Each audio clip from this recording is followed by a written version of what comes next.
Hello नमस्कार साथियों, कैसे हैं आप सब। आशा विश्वास पूरी उम्मीद है मस्त होंगे, स्वस्थ होंगे और जहां पे भी होंगे अपनी पढ़ाई को निश्चित ही बहुत अच्छे तरीके से कर रहे होंगे। राहें जहां तक जाएंगी राहगीर जहां तक जाएगा, तुम दरिया से क्या पूछ रहे हो, नीर कहां तक जाएगा। खींच धनु की डोर, निशाना साधो अपनी मंजिल पर, बाकी बाद में देखेंगे तीर कहां तक जाएगा। बाकी बाद में देखेंगे तीर कहां तक जाएगा। इसी के साथ कक्षा 12th का फर्स्ट चैप्टर के बारे में हम लोग डिस्कस कर रहे थे। उसमें हम लोगों ने आपके 7 लेक्चर कवर कर लिए हैं। ये हमारे पास लेक्चर नंबर 8 है। इसमें हम लोग आज सबसे महत्वपूर्ण डेरिवेशन के बारे में चर्चा करेंगे, जिसका नाम है अक्षीय स्थिति में वैद्युत क्षेत्र की तीव्रता, electric field intensity due to electric dipole at a axial line. हम लोग अक्षीय स्थिति में जो तीव्रता होती है इलेक्ट्रिक डाइपोल के कारण वो कितनी निकल के आती है उसके बारे में चर्चा करेंगे, और इसके साथ साथ ये भी जानेंगे कि इलेक्ट्रिक डाइपोल क्या होता है, कैसे वैद्युत द्विध्रुव बनाया जाता है। ये डिस्कशन हम लोग प्रीवियस लेक्चर में कर चुके हैं। उसमें हम लोगों ने जाना था कि वैद्युत द्विध्रुव क्या होता है, वैद्युत द्विध्रुव आघूर्ण क्या होता है, इलेक्ट्रिक डाइपोल मोमेंट क्या होता है, किससे डिनोट करते हैं, कहाँ इसकी डायरेक्शन होती है, क्या इसकी डायमेंशन होती है, क्या इसकी यूनिट होती है। ये सभी बातें हम लोग प्रीवियस लेक्चर में कर चुके हैं। अगर आपने वो वीडियो नहीं देखा है तो पहले आप उस वीडियो को जाकर देखिए, तब जाके लेक्चर आपको समझ में आएगा। चलिए स्टार्ट करते हैं बिना टाइम गवा के। ये जो डेरिवेशन है वो काफी महत्वपूर्ण डेरिवेशन हो जाता है अकॉर्डिंग टू यूपी बोर्ड के अकॉर्डिंग। ये जो हमारे पास आपका जो डेरिवेशन है वो काफी महत्वपूर्ण हो जाता है, क्योंकि ये कहीं ना कहीं हर साल पूछा जाता है। ठीक है, तो ये आपको थोड़ा ध्यान से करना है। डेरिवेशन में जो है वो डायरेक्ट हमसे पूछा जाता है। देखो ये लिखा है आपके सामने, वैद्युत द्विध्रुव के कारण अक्षीय स्थिति में वैद्युत क्षेत्र की तीव्रता ज्ञात कीजिए। इंग्लिश में भी लिखा है आपके सामने, electric field intensity on the axial line and electric dipole.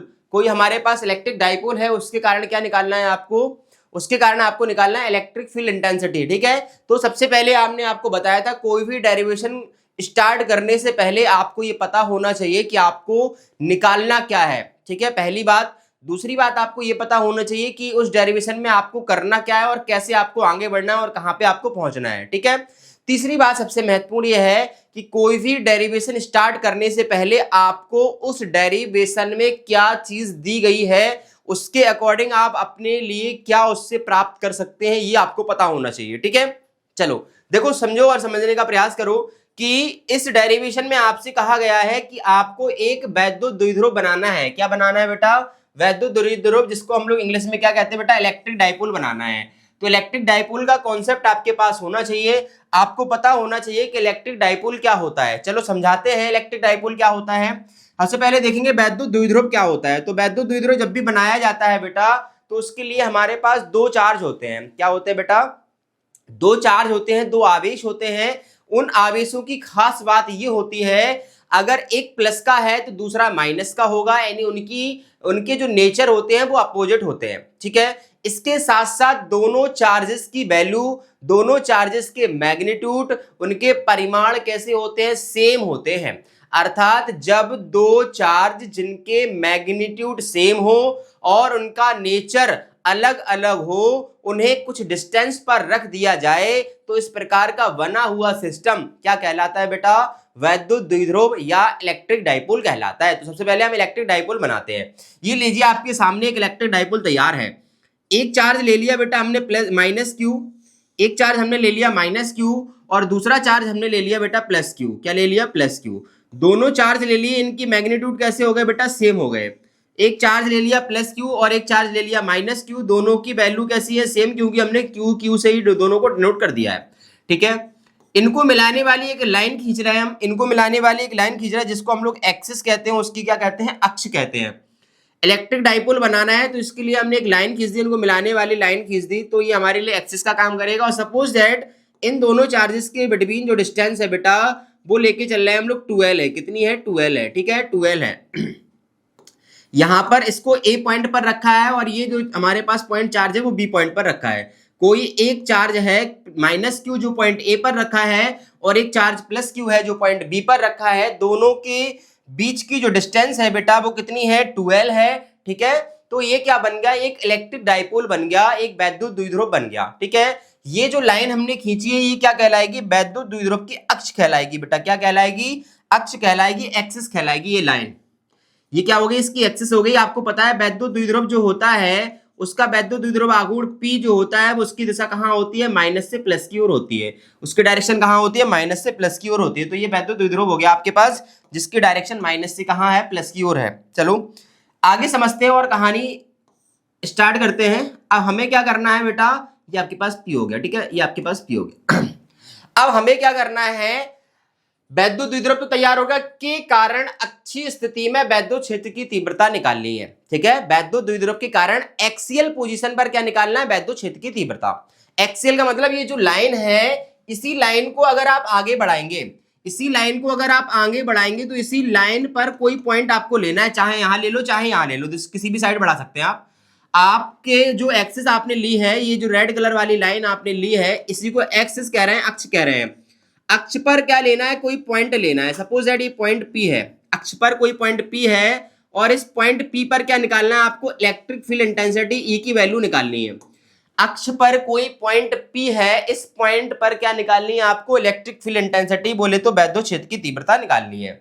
लेकिन खास बात यह है, आपको ये तो पता होना चाहिए कितनी दूरी है, P की इलेक्ट्रिक डाइपोल से कितनी दूरी है, P की वैद्युत द्विध्रुव से कितनी दूरी है। तो हम ये लेट करके चलेंगे कि जो हमारे पास वैद्युत द्विध्रुव है उसका जो मिड पॉइंट है बेटा, क्या है, एक मिड पॉइंट लेके चल रहे, suppose that O। Mid point O से जो P तक की डिस्टेंस है वो सपोज दैट बेटा R है, कितनी है, R। मतलब द्विध्रुव के मध्य बिंदु O से, द्विध्रुव के मध्य बिंदु O से इलेक्ट्रिक डाइपोल के मिड पॉइंट O से एक्सियल पॉइंट पर, एक्सियल पॉइंट P पर हमें जहां इंटेंसिटी निकालनी है उसकी डिस्टेंस कितनी लेके चल रहे हैं आप, R लेके चल रहे हैं। कितनी डिस्टेंस लेके चल रहे हैं, R, ठीक है। अब एक बात बताओ बेटा, हमें एक बात बताओ, ये डेरिवेशन अगर आपको कंप्लीट करना है तो आपको एक कॉन्सेप्ट आना चाहिए। क्या आना चाहिए, कॉन्सेप्ट कह सकते हैं या कह सकते हैं एक बहुत काम की बात, एक बहुत काम की बात जो आपको आनी चाहिए वो क्या है, काम की बात ये है, आपको ये आना चाहिए कि electric field intensity due to a point charge क्या होता है। अगर हमारे पास कोई चार्ज है पॉइंट चार्ज Q और पॉइंट चार्ज Q से स्मॉल r डिस्टेंस पर, कितनी डिस्टेंस पर, स्मॉल r डिस्टेंस पर आपको कभी भी वैद्युत क्षेत्र की तीव्रता इलेक्ट्रिक फील्ड इंटेंसिटी निकालनी हो तो उसका फॉर्मूला होता है E बराबर इस पॉइंट पर, इस चार्ज से इस पॉइंट पर r डिस्टेंस पर अगर तीव्रता कभी निकालनी हो इंटेंसिटी तो उसका फॉर्मूला होता है 1/4 पाई एप्सिलॉन नॉट Q, इस चार्ज और चार्ज से डिस्टेंस का स्क्वायर। यही तो होता है, यही तो होता है। ये आपको, ये बात अगर आप ध्यान रख पाते हैं तो आप इस डेरिवेशन को कर पाएंगे। अगर ये बात आपको पता है, ये बात अगर आपको पता है तो इस डेरिवेशन को आप कंप्लीट कर पाएंगे, ठीक है। चलो दूसरी बात आपको ये पता होना चाहिए कि जो प्लस चार्ज होता है उसके कारण जो इंटेंसिटी आती है वो आती है चार्ज से दूर। प्लस के कारण जो इंटेंसिटी आती है वो चार्ज से दूर आती है और माइनस के कारण जो इंटेंसिटी आती है वो चार्ज की ओर आती है, ठीक है। तो इलेक्ट्रिक डाइपोल कितने चार्जों से मिलकर बना है, दो चार्जों से मिलकर बना है। तो P पर अगर आपको इंटेंसिटी चाहिए, तीव्रता चाहिए, तो क्या होगा, दो तीव्रताएं आएंगी, एक प्लस के कारण आएगी और एक माइनस के कारण आएगी, एक प्लस के कारण आएगी और एक माइनस के कारण आएगी। चलो करके देखते हैं।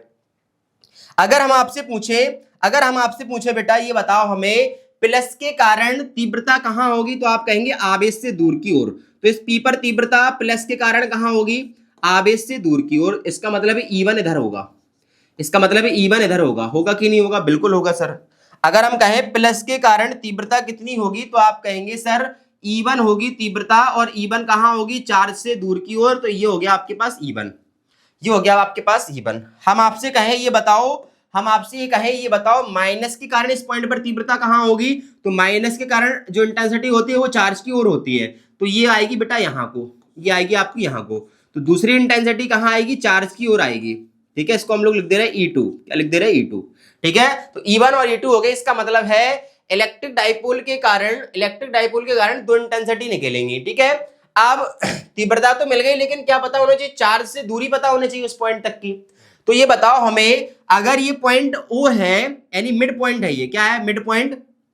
अगर ये मिड पॉइंट है और पूरी डिस्टेंस 12 है, पूरी डिस्टेंस 12 है, तो ये बताओ ये वाली डिस्टेंस क्या L नहीं बचेगी इतनी, यहां से यहां तक, बोलो, और यहां से यहां तक ये भी L नहीं बचेगी, ये भी यहां तक L नहीं बचेगी।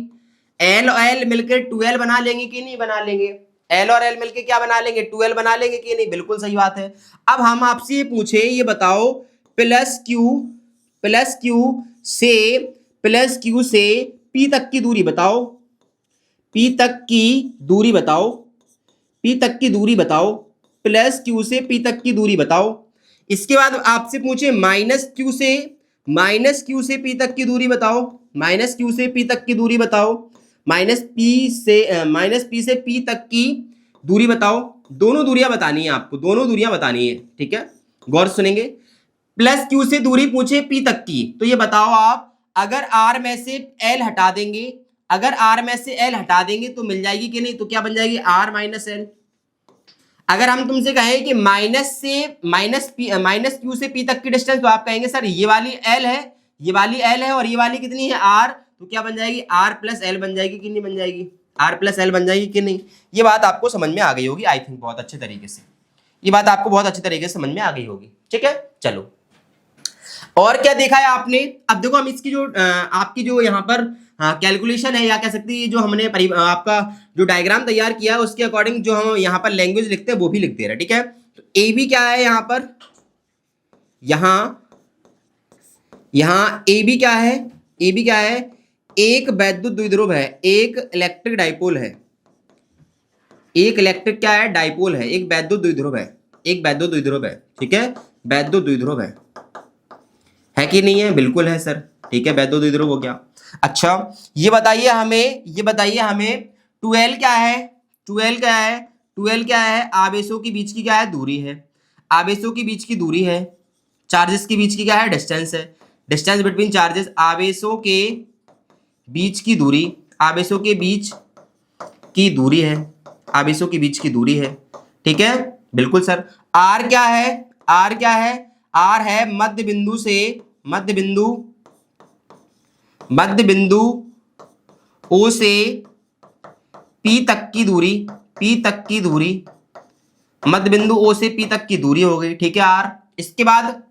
इसके बाद बताओ E1 क्या है, E1 क्या है, E1 है प्लस क्यू के कारण, प्लस क्यू के कारण, प्लस क्यू के कारण पी पर electric field intensity, electric field intensity बोले तो वैद्युत क्षेत्र की तीव्रता, ठीक है। और E2 क्या है बेटा, E2 क्या है माइनस क्यू के कारण, माइनस क्यू के कारण पी पर वैद्युत क्षेत्र की तीव्रता, इलेक्ट्रिक फील्ड इंटेंसिटी, वैद्युत क्षेत्र की तीव्रता, ठीक है, वैद्युत क्षेत्र की तीव्रता। इतनी बात क्लियर है क्या, इतनी बात क्लियर है। ये हमने क्या लिख दिया आपके सामने, लैंग्वेज तैयार कर दी है, ये सामने आपको क्या कर दी, लैंग्वेज तैयार कर दी है, ठीक है। चलो और कुछ तो है नहीं, माइनस प्लस क्या हो गए, दो आवेश हो गए, माइनस प्लस क्या हो गए, दो आवेश हो गए, तो माइनस क्यू और प्लस क्यू दो चार्ज हो गए, उनके बीच की डिस्टेंस 12 हो गई। ए बी क्या बना है, एक वैद्युत द्विध्रुव बना है। पी क्या है, पी क्या है, पी एक बिंदु है, पी एक क्या है बिंदु है, यानी पॉइंट है, वेयर इंटेंसिटी हमें क्या करनी है, फाइंड करनी है। पी एक बिंदु है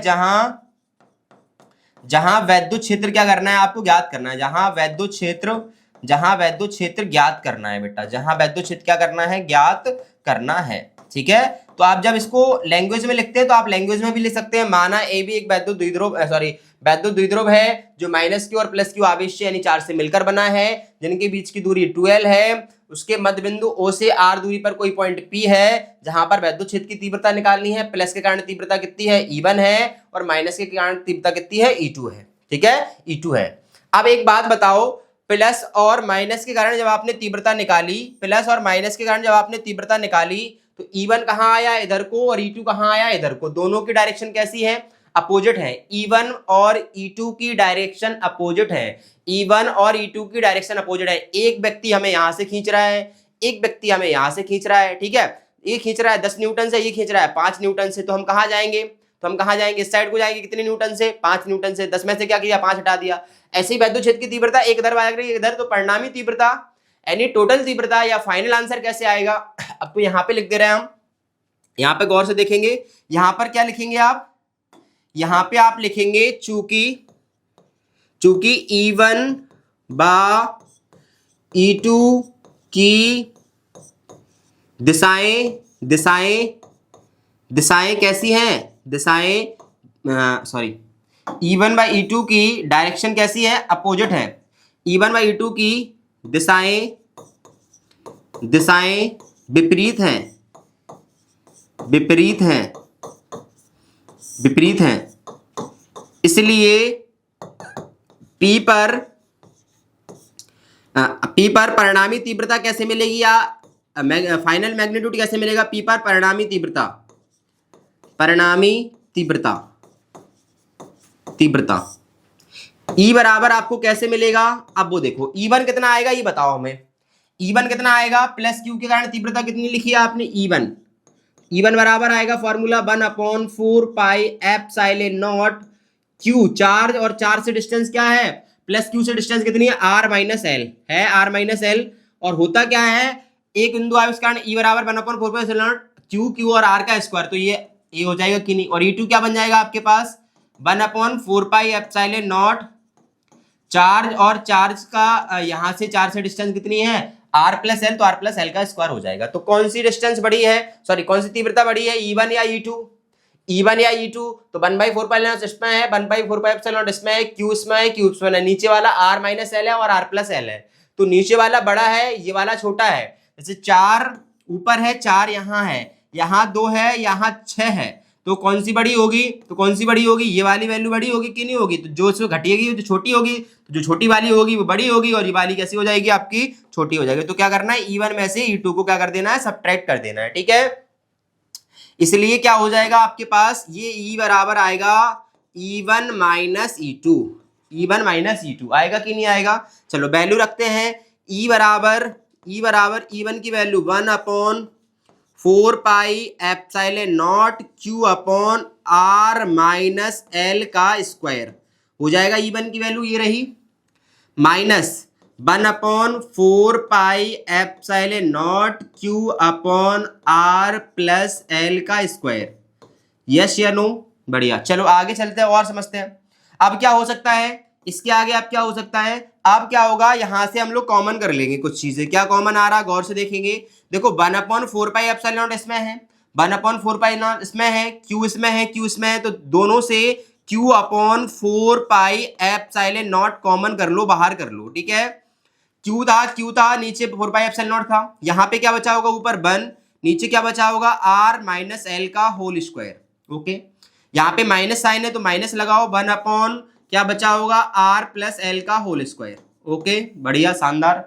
आगे चलो सॉल्व करते हैं। कक्षा 5 वाला मेथड वही सॉल्व करना है आपको, यहाँ पर भिन्न फ्रैक्शन को सॉल्व करना है। हमने कभी भी एलसीएम लेना नहीं सीखा, हमने तो ये सीखा था कि जब भी हमें एलसीएम करना ना है और फ्रैक्शन हमें सॉल्व करनी है तो उठा के दोनों को यहाँ पे मल्टीप्लाई में लिख देंगे। तो यहाँ पे क्या हो जाएगा? R माइनस एल हो जाएगा एलसीएम के रूप में, और R प्लस क्या हो जाएगा भैया? ये हो जाएगा R माइनस एल का होल स्क्वायर, और R माइनस एल का होल स्क्वायर आपस में कैंसिल आउट हो जाएंगे। बचेगा क्या? R प्लस एल का होल स्क्वायर, इसका मल्टीप्लाई कराएंगे 1 में, तो 1 में मल्टीप्लाई कराएंगे तो क्या बचेगा? R प्लस एल का square minus R plus L का होल स्क्वायर कैंसिल आउट हो जाएगा। क्या बचेगा? R माइनस एल, इसका ऊपर 1 में मल्टीप्लाई कराएंगे तो क्या बचेगा? R माइनस एल का होल स्क्वायर। इतनी बात आपको समझ में आ गई होगी आई थिंक। थोड़ा सा एक स्टेप और बढ़ाते हैं फिर आगे चलते हैं। चलो, Q का Q रहा बेटा 1/4 पाई एप्सिलॉन नॉट का 1/4 पाई एप्सिलॉन नॉट रहा। नीचे 2 स्टेप कर रहे हैं, गौर से सुनना है आपको, ठीक है। यहाँ पर हम स्क्वायर खोल रहे हैं a प्लस बी का होल स्क्वायर, और यहाँ पे a माइनस बी का होल स्क्वायर खोल रहे हैं। तो यहाँ पे खोल रहा है a प्लस बी का होल स्क्वायर, तो a स्क्वायर यानी r स्क्वायर, b स्क्वायर यानी l square plus 2rl 2ab, तो 2a की जगह पे r और b की जगह पे l, तो a प्लस बी का होल स्क्वायर हो जाएगा। a की जगह पे r, b की जगह पे l, तो a square b square plus 2ab हो जाएगा। माइनस है, ये गौर से माइनस साइन को लगा रहने देना, और ब्रैकेट को लगा के फिर a माइनस बी का होल स्क्वायर खोलेंगे। a square plus b square minus 2rl हो जाएगा कि नहीं हो जाएगा? हो जाएगा कि नहीं? यहां पर भी थोड़ा सा काम कर रहे हैं, गौर से सुनेंगे। यहां पे हम ऐसा लिखना चाह रहे हैं r minus L r plus L का होल स्क्वायर कैसा कर सकते हैं? देखो इस पे स्क्वायर है, इस पे भी स्क्वायर है, तो क्या हम इसका होल स्क्वायर नहीं कर सकते हैं? बिल्कुल कर सकते हैं। क्यों कर रहे हैं? देखो ये a minus b, a plus b किसका फॉर्मूला बन जाएगा? a square minus b square का फॉर्मूला बन जाएगा। a square minus b square का फॉर्मूला आपके सामने तैयार हो जाएगा। चलो आगे बढ़ाते हैं कहानी। देखो बेटा e का e q upon 4 pi epsilon not का 4 पाई एप्सिलॉन नॉट, अंदर क्या करेंगे? माइनस का मल्टीप्लाई कराएंगे, इसके अंदर माइनस का मल्टीप्लाई कराएंगे, तो क्या बन जाएगा? r square plus l square plus 2RL minus r square, देखो माइनस हो जाएगा, यहां पर भी माइनस हो जाएगा, माइनस एल स्क्वायर, और यहां पे minus minus plus, minus minus plus, तो प्लस 2RL हो जाएगा, ठीक है। और यहाँ पे क्या हो जाएगा भैया, यहाँ पे क्या हो जाएगा, ए माइनस बी प्लस बी क्या बन जाएगा, ए स्क्वायर माइनस बी स्क्वायर का होल स्क्वायर। तो ये बच गया ए माइनस बी ए प्लस बी, तो ए स्क्वायर माइनस बी स्क्वायर, ऊपर स्क्वायर था स्क्वायर लगा दिया, ठीक है।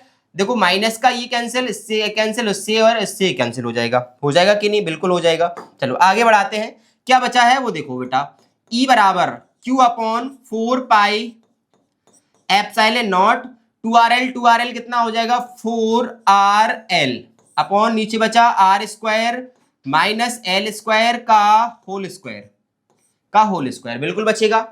यहां तक कोई दिक्कत परेशानी बिल्कुल नहीं होनी चाहिए।